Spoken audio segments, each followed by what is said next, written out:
They never expected me to open the door. In their minds, I was still the quiet one, the small one, the forgotten one. But when they pulled up that evening, laughter spilling from their cars, headlights flooding my driveway, the moment their eyes landed on the house towering behind me, their smiles faltered. Because the house was mine. I stood in the doorway, calm, unshaken.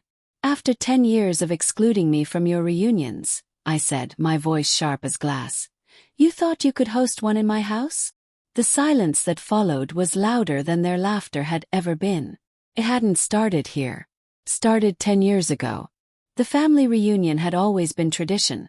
Long tables covered in food, noisy stories, inside jokes I was never fully part of. Still, I showed up every year.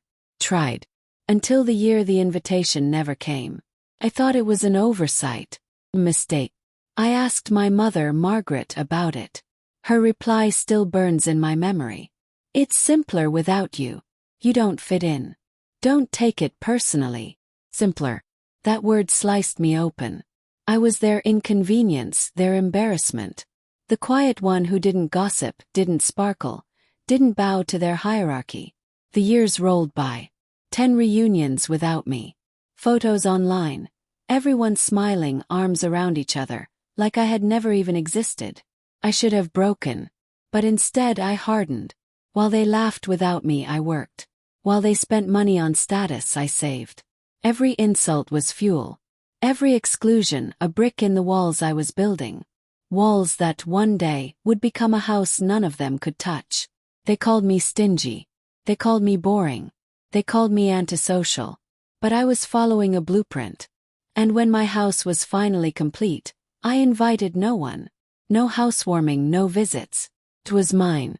For the first time I was untouchable. So imagine my amusement when I heard the news. This year's reunion was cancelled. Their usual venue had fallen through. And then imagine my laughter when I saw their cars rolling up my street, into my driveway, like nothing had happened. They didn't ask. They assumed. When I opened the door, their chatter died. My sister Elena's smile froze. My father, George, cleared his throat, already defensive. "This place is perfect," my Aunt Linda blurted quickly. "We knew you'd be happy to host this year." Host. As if a decade of silence meant nothing. As if I owed them. I let the pause stretch, heavy, suffocating. Then I said slowly, deliberately, "After 10 years of excluding me, you think you can just walk in here like it's yours?" Their masks cracked. Excuses poured out. "It wasn't personal. You're too sensitive. You know how it is.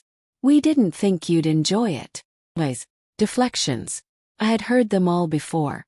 But I didn't raise my voice. I didn't cry. I didn't break.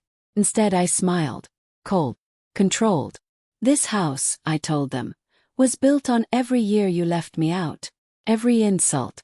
Every laugh behind my back. While you wasted your lives chasing appearances, I was building this alone." My brother Michael scoffed, trying to salvage his pride. "So what? You're saying you don't want us here?" I stepped aside, gesturing toward the door. "I'm saying you're not welcome." The silence that followed was suffocating. Someone's breath caught in their throat.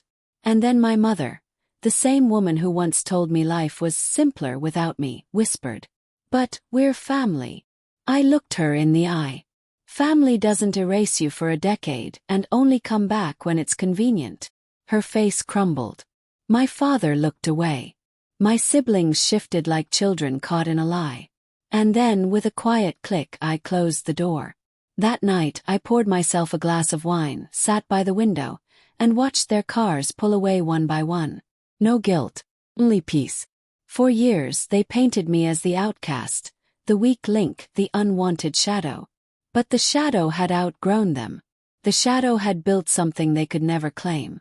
And when they saw it, when they realized I had risen higher without them than I ever could with them, their faces told me everything. People sometimes ask if I miss them.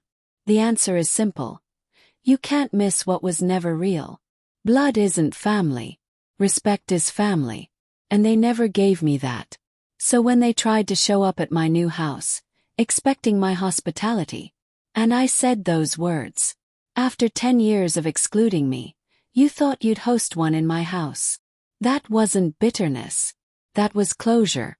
Because finally, I wasn't the forgotten one at their reunion table. I was the one who decided who sat at mine.